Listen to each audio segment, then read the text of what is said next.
Alors, bienvenue sur ma chaîne. Aujourd'hui, je vous parle des essentiels pour faire des meilleures photos. Dans cette vidéo, je vais vous parler des règles de composition. Donc, ça va vous aider à composer vos images, à placer votre sujet dans vos photos. Premier élément que je vous partage pour la composition d'images, c'est la règle des tiers. C'est la règle que tout le monde devrait savoir en photographie. Donc, c'est la règle de séparer notre image entière. Pour séparer notre image entière, on a besoin de deux lignes verticales, donc les deux lignes verticales ici et les deux lignes horizontales. Ça crée une séparation en 9 parties égales de notre image. La règle des tiers, ça dit que votre sujet devrait être placé sur une des lignes directrices, donc soit une ligne verticale, soit une ligne horizontale. Plus précisément, puis idéalement, on aimerait que le sujet soit placé près des points de jonction, parce que ces points de jonction-là, c'est les points où l'œil regarde naturellement. Donc quand quelqu'un regarde votre photo, naturellement, son œil va être porté à aller voir ces 4 points-là. Donc ici, mon sujet, c'est mon couple qui s'embrasse. Donc vraiment, les deux visages sont pratiquement sur le point de jonction.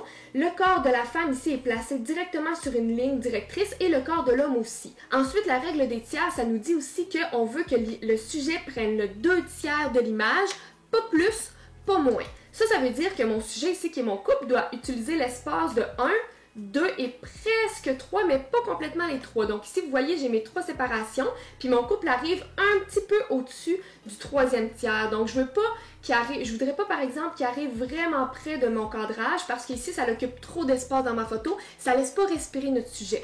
On veut que le sujet arrive à peu près aux 2 tiers de la photo. Il peut dépasser un peu, mais il ne faut pas qu'il soit non plus trop bas. Donc, si mon image était plus grande ici, mon cadrage ne serait pas équilibré parce que mon sujet serait trop petit dans mon image. Donc, on veut créer un équilibre. On veut que notre sujet arrive sur un point de jonction et idéalement utiliser 2 tiers de la photo. Ça, c'est un cadrage en portrait. Si vous avez un cadrage en paysage, donc de l'autre sens, si vous avez un cadrage en paysage, c'est la même chose. Hein? Le tiers reste les tiers. Ça peut être des tiers verticaux aussi. Donc, on veut vraiment utiliser 2 tiers de la photo et d'avoir notre sujet principal sur un point de jonction.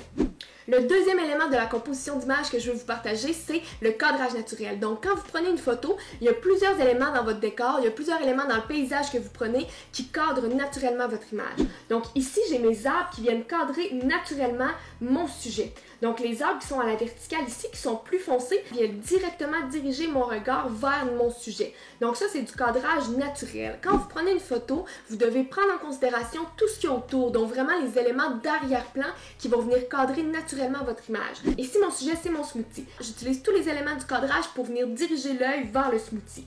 Les éléments du cadrage, on a ici le tissu, un bout de tissu qui vient fermer le haut de l'image, un élément ici, donc un accessoire qui naturellement a un point, donc qui pointe vers notre sujet. Ici, j'ai un deuxième rond, donc qui est plus petit que mon rond principal et qui renvoie toujours le regard vers mon smoothie. Puis mon dernier coin, j'ai ma main qui tient le smoothie, donc qui dirige directement le regard vers mon sujet. Ici, c'est fermé à cause d'un accessoire, ici, c'est fermé à cause de mon bol, ici, c'est fermé à cause de ma main, puis ici, c'est fermé à cause de mon tissu. Ça fait que le regard de la personne qui regarde est toujours redirigé dans la photo. Quand vous utilisez les éléments d'arrière-plan et les éléments de côté pour cadrer votre image, ça vous aide vraiment à attirer l'attention sur votre sujet et donc faire de meilleures photos. Le troisième élément que je vais vous parler, c'est la profondeur. Donc, on veut créer un effet de profondeur pour créer un espace d'intimité. Donc, ici, sur la photo de cougar que j'ai créé un effet de profondeur. À première vue, ça paraît presque pas, mais j'ai créé des petites brins d'herbe ici. Donc, j'ai ajouté des brins d'herbe sur Photoshop d'ailleurs. J'ai ajouté des brins d'herbe que j'ai mis en flou, en avant-plan pour vraiment faire un effet d'intimité. Donc, c'est comme si on regardait à travers les herbes pour voir notre sujet qui est ici un cougar. Vous devez avoir un élément de premier plan qui n'est pas focus, donc qui est hors focus, pour venir créer l'attention sur votre sujet. En plus, j'ai mon arrière-plan ici qui est flou, donc j'ai vraiment une profondeur de champ qui vient accentuer cet effet de profondeur-là. Puis j'ai mon cougar ici qui regarde vers la droite, ce qui m'amène à vous parler de la quatrième chose pour la composition d'image, le regard de votre sujet. Quand vous avez un sujet avec un regard, vous devez vous assurer que le regard a de l'espace. Donc ici, mon cougar regarde à droite, donc j'ai besoin d'espace à droite pour avoir un balancement, pour avoir un équilibre dans ma photo. Si mon cadrage était plus petit, si j'avais cadré ma photo vraiment le plus serré près de mon cougar, donc pour avoir par exemple un focus sur les yeux, mais que la fin de ma photo arrivait vraiment très près de mes yeux, donc ça crée un débalancement parce que ici j'ai plus d'espace où mon cougar ne regarde pas, puis l'espace où le regard se dirige est complètement fermé. Ça fait un effet coincé sur la photo. Donc quand vous avez des sujets avec des yeux, donc des animaux, des humains, vous devez créer une image qui a de l'espace, donc qui respire. Ensuite, j'utilise d'autres éléments pour mettre en valeur mon sujet. Donc je vous mets un lien ici pour voir la prochaine vidéo qui met votre sujet en valeur pour faire des meilleures photos.